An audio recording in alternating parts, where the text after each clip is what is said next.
बच्चों, welcome to Harsh academy YouTube channels. तो आज बच्चों हम करने जा रहे हैं क्रॉप्स एंड प्रोडक्शंस का लेक्चर नंबर 3 पार्ट 1 और पार्ट 2। अगर आपने नहीं देखा बच्चों तो आप पार्ट 1 और पार्ट 2 पहले देखिए, जिससे कि आपको बच्चों इस चैप्टर की एक सीरीज समझ में आ जाएगा आपको। ठीक है, तो चलिए आज स्टार्ट करते हैं। पढ़ना है पार्ट 3 में और किन किन टॉपिक को अच्छे से डिफाइन करना है, जिससे कि आपको आपके एग्जाम में पूछे जा सकते हैं। राइट, तो सबसे पहले हम आज देखेंगे लेबलर्स। राइट, यहाँ पे देखो बच्चों किस तरीके से जो फार्मर है, यहाँ पे दो जो ऑक्स है बच्चों, किस तरीके से लैंड को एक लेबल बना रहा है ना, एक लेबल कर रहा है एक वुडन की तरह। ठीक है, तो क्या होता है लेबलर, इनको समझेंगे। तो देखो, it is a wooden iron plug used to levelling the field before sowing the seeds. मतलब कह रहा है कि सीड्स लगाने से पहले जो लैंड होते हैं ना, उनको एकदम से प्लेन किया जाता है, एक लेबल बनाया जाता है। वो जो लेबल किया जाता है वो क्या होता है, या तो वुडन का हो सकता है या आयरन का हो सकता है। आयरन का ज़्यादा हैवी होता है तो वो बच्चों क्या होता है, ट्रैक्टर से या फिर इस तरीके से करते हैं तो कोई भी ले लो, ज़्यादा फर्क नहीं पड़ता। बट हाँ बच्चों, जब बैल से या ऑक्स से इस तरीके से करेंगे तो थोड़ा सा लाइट ही लिया जाता है। ठीक है, so the field before the sowing that's driven is animals या ट्रैक्टर। तो ये चीजें जो है ना, लेवल दो तरीके से, या तो एनिमल से कर दिया जाता है या ट्रैक्टर से किया जाता है। राइट, तो ये जमीन को सोइल्स को प्रिपरेशन करने के बाद उसको लेवल किया जाता है, फिर उसके अंदर सीड्स लगाते हैं। ठीक, दूसरा पॉइंट है कल्टीवेशन। कल्टीवेटेड क्या होता है, कल्टीवेटेड क्या होता है, ये मॉडर्न डे का फार्मिंग होता है जो ट्रैक्टर से किया जाता है। यहाँ पे आप देख रहे हैं बच्चों, ट्रैक्टर के द्वारा कल्टीवेटिंग किया जाता है, जिससे क्या होता है कि हमारे लेबर्स का टाइम, लेबर कम लगता है बच्चों, और टाइम भी सेव हो पाता है। इसलिए ज़्यादातर आजकल जो है वो कल्टीवेटर से जो है आजकल सोइल को प्रिपेयर किया जाता है, और उसमें जो भी फर्टिलाइजर्स होते हैं, जो भी क्रॉप्स होते हैं वो लगाए जाते हैं, क्योंकि कल्टीवेटर से होता है ईजिली हो जाता है, जिसमें लेबर का टाइम बच जाता है, लेबर कम लगते हैं और टाइम भी बच जाता है। ठीक है, तो ये दो बात समझ में आ गया। अब आता है सोइंग। देखो सोइंग क्या होता है बच्चों, सोइंग मतलब क्या हुआ बच्चों कि जब आप प्रिपरेशन कर लेते हैं ना सोइल्स का, देन सीड्स आर ग्रोन, फिर हम सीड्स उसके अंदर डालते हैं। ठीक, किसके अंदर, फर्टिलाइजर या फिर आप लैंड या सोइल्स के अंदर, जो भी कह लीजिए। Before sowing goods quality of seeds in selected. उस सोइंग से पहले यानी लगाने से पहले, बीज बोने से पहले उनको हम देखते हैं कि उनकी क्वालिटी कैसा है ना, वो क्लीन है या नहीं, साफ है या नहीं, अच्छी वैरायटी है या नहीं, जिससे कि हमें वो अच्छे हाई यील्ड में मिल सके, और हाई क्वालिटीज भी होती है उनको समझा जाता है। राइट, चलिए तो अब देखो बच्चों, उसके बाद दिया है आपको एक सुंदर सा एक्टिविटीज। तो देखो बच्चों, एक्टिविटीज जितनी भी है ना क्लास 8 के, उनका सभी का मैं एक सीरीज बनाऊंगा बच्चों, जिसमें एक्टिविटीज ही करवाऊंगा।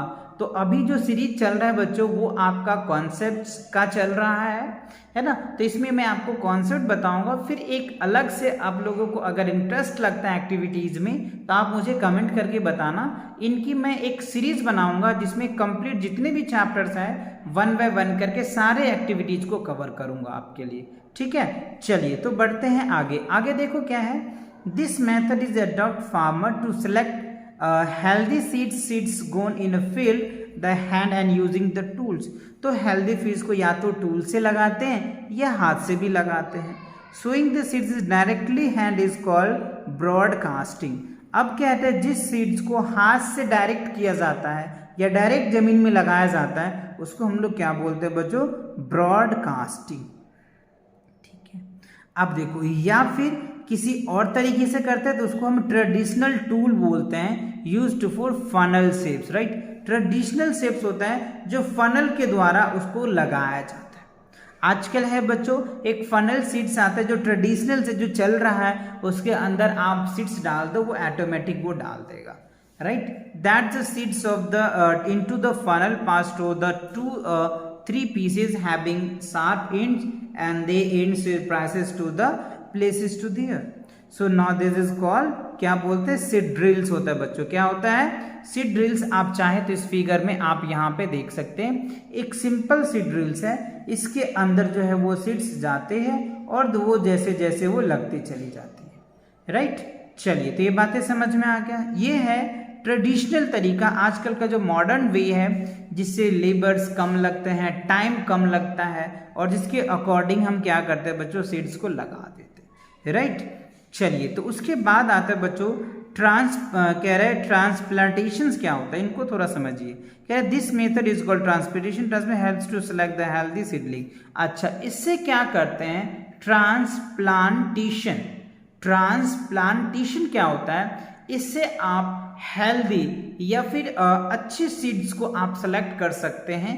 जैसे आप चाहो तो इस एक्टिविटीज में आपने देखा होगा, जो हेल्दी सीड्स है वो क्या होता है, नीचे बैठ गया, और जो हल्के सीड्स है, जो मतलब जिसको कह लो आप डिस्ट्रॉय है, खराब है, वो देखो पानी के ऊपर तैरने लग गए। तो this is known as a healthy seeds. और ये सीड्स क्या होता है, अगर आप लगाएंगे तो ये ज़्यादा आपको क्या करते बच्चों, इनकी सीड्स ज़्यादा होंगे, जिसकी वजह से आपको जो क्रॉप्स होंगे वो भी ज़्यादा मिलेगा।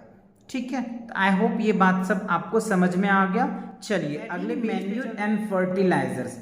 एडिंग मैन्यूर एंड फर्टिलाइजर क्या होता है, एडिंग मैन्यूर का मतलब क्या होता है बच्चों, कि मैन्यूर वो एक प्रोसेस होता है जिसके अंदर आप क्या करते हैं, जैसे सोइल के अंदर कुछ फर्टिलाइजर्स डालते हैं, जैसे कुछ जिसको हम यूरिया कह ले बच्चों, वो सारे चीज़ें डालते हैं, जिससे क्या होता है कि जो हमारा लैंड होता है, जो सोइल होता है बच्चों, वो अच्छे से तैयार हो जाता है, उनको न्यूट्रिशन मिल जाता है, जिससे कि उसमें कोई भी सीड्स डालते हो, कोई क्रॉप्स लगाते हो ना, तो वो अच्छे से हमें ज़्यादा मात्रा में मिल पाता है। इसलिए हम उसके अंदर आजकल कई सारे न्यूट्रिशन उनको देते हैं, क्योंकि लैंड के पास क्या होता है बच्चों, ज़्यादा न्यूट्रिशन आजकल नहीं हो पाता है, तो उसे अलग से हम लोग कई ज़्यादा न्यूट्रिशन देते हैं, राइट। सो इस चीज़ों को हम लोग बोलते हैं एडिंग मैन्यूर, और उसके अंदर हम लोग एडिंग मैन्यूर करते हैं। अब आप चाहे तो यहाँ पे देखिए एक एक्टिविटीज़ ये भी दिया है, तो एक्टिविटीज़ पे भी ज़्यादा मैं डिस्कस नहीं करूँगा, इनके लिए अलग से सीरीज लेकर के आऊँगा आपके लिए। फिलहाल कॉन्सेप्ट पे चलिए फोकस करते हैं। देखो, fertiliser are the nutrition rich chemical substance that specify the content. Most common use to fertiliser NPK होता है बच्चों। There are the nitrogen, phosphorus, और क्या होता है बच्चों, पोटेशियम। ये सारी चीज़ें उसके अंदर डाला जाता है सोइल के अंदर, जिससे कि उनमें जो सोइल्स होते हैं उसमें एक नमी आ जाता है, और किसी भी क्रॉप्स को लगाते हैं ना, वो क्रॉप्स इजीली हो पाता है। तो ये चीज़ याद रखना है। NPK का क्या होगा मतलब, N से नाइट्रोजन, P से फास्फोरस, और K से क्या होता है बच्चों, पोटेशियम यानी कैल्शियम। K से पोटेशियम होगा, इसका सिंबल्स क्या होता है बच्चों, लैटिन होता है, आगे जाके आप समझेंगे, है ना। Urea, ammonia, CAN, calcium ammonia nitrate होता है बच्चों। तो कई केमिकल्स चीज़ें उसके अंदर डाला जाता है, जिससे क्या होता है बच्चों, जो भी आप क्रॉप्स लगाएंगे, जो भी उसके अंदर फसल लगाते हैं, वो फसल अच्छे से आपको ज़्यादा मात्रा में उपज पाता है, यानी हो पाता है, राइट।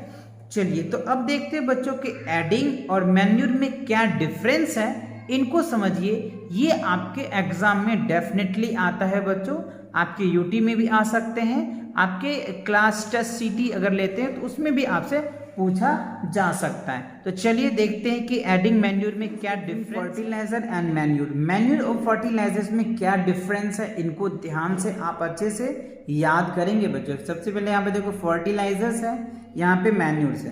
तो देखो फर्टिलाइजर क्या होता है, fertiliser is a inorganic salt. Fertiliser जो होता है वो एक इनऑर्गेनिक साल्ट होता है, ठीक है। अब देखिए manure, manure is the natural substance obtained by the decomposition cattle, dogs, human waste and plant recycle। Manure जो होता है ना, ये क्या होता है, नेचुरल सब्सटेंस होता है, जो जिससे कंपोजिशन से मिलके बनता है, कैटल के डग से मिलता है, human wastage and plants reduce, इन सब से मिलके ये बनता है मैन्यूर, ठीक है। दूसरा पॉइंट देखिए, और fertilise prepared the factories. Fertiliser को फैक्ट्री में प्रिपेयर किया जाता है, but manure can prepared be the filled from animals and plant wastage। Animal और प्लांट का जो वेस्टेज होता है ना, उससे मैन्यूर को तैयार किया जाता है, लेकिन फर्टिलाइजर को फैक्ट्रीज में बनाया जाता है। तीसरा point, a fertiliser does not provide any human to the soils, ये किसी ह्यूमन सोइल्स को प्रोवाइड नहीं करते हैं, but manures provide the lot of the human and the soils, ये ज़्यादा ह्यूमन को प्रोवाइड करते हैं। Fertiliser are very rich in plant nutritions like nitrogen, phosphorus and potassium, but manure जो होता है, manure is a relative less rich plants of the nutritions. ठीक है जी। अगला देखो बच्चों क्या है, it is source of water pollutions, ये क्या होता है, it is a source of water pollution का होता है, बट मैन्यूर क्या होता है, it is non pollutions and mainly the ecosystem, और ये क्या होता है, इकोसिस्टम होता है, इको फ्रेंडली होता है, ये हम लोगों के लिए बेनिफिट होता है बच्चों, और ये हम लोगों को हानिकारक भी नहीं पहुंचाता, बट जो ये बच्चों आपका फर्टिलाइजर्स है ये हम लोगों को काफ़ी ज़्यादा हानि पहुंचाता है। चलिए अब अगर इनके हम एडवांटेज की बात कर लें, डिफरेंस आपको दिख में आ गया, समझ में आ गया, आप चाहे तो वीडियो को रोक करके आप अच्छे से उसको लिख सकते हैं। चलिए अब इनके एडवांटेज की बात कर लें। एडवांटेज ऑफ मैन्यूर, राइट, पहला कर enhance the water holding capacity of the soils, इसके अंदर कैपेसिटी होता है पानी को ज़्यादा देर तक रखने की, सबसे बड़ी बात। उसके बाद make the soils pores due to the exchange of the gases in easily, अच्छा इससे क्या होता है, जो सोइल्स होता है उनके जो पोर्स बनते हैं छोटे छोटे, जो भी कह लीजिए आप, उससे जो गैस होता है ना वो उस गैस का इजीली अच्छे से एक्सचेंज कर पाता है, जिससे कि जो प्लांट्स होते हैं ना उसको अच्छे से न्यूट्रिशन मिल पाता है। ठीक है, अब देखिए increase the number of friendly microbes, और उसके अंदर लॉट्स ऑफ माइक्रोब्स इंक्रीज होता है। Improve the textiles of the soils, और इसकी इम्प्रूवमेंट भी ज़्यादा होता है। तो this manure consider better fertiliser, इसीलिए हमेशा कहा जाता है जो मैन्यूर होता है ना वो फर्टिलाइजर से हमेशा ही ज़्यादा होता है।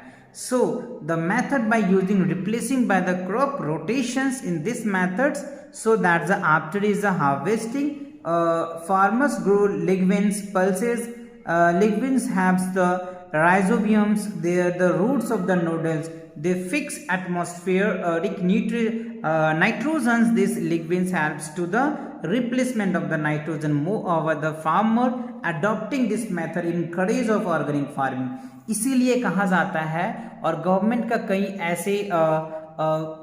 ऐसे साइट्स है बच्चों जहाँ से जो ऑर्गेनिक फार्मिंग के लिए या फिर इस तरीके के फार्मिंग के लिए गवर्नमेंट कई सारा फंडिंग भी दे रहा है फार्मर लोगों को, है ना। तो इससे आपको ये लगता है कि मैन्यूर से अगर आप क्या करते हैं, फर्टिलाइजर्स करते हैं, तो वो ह्यूमन के लिए बहुत हेल्पफुल रहता है और बहुत ही अच्छा रहता है, राइट।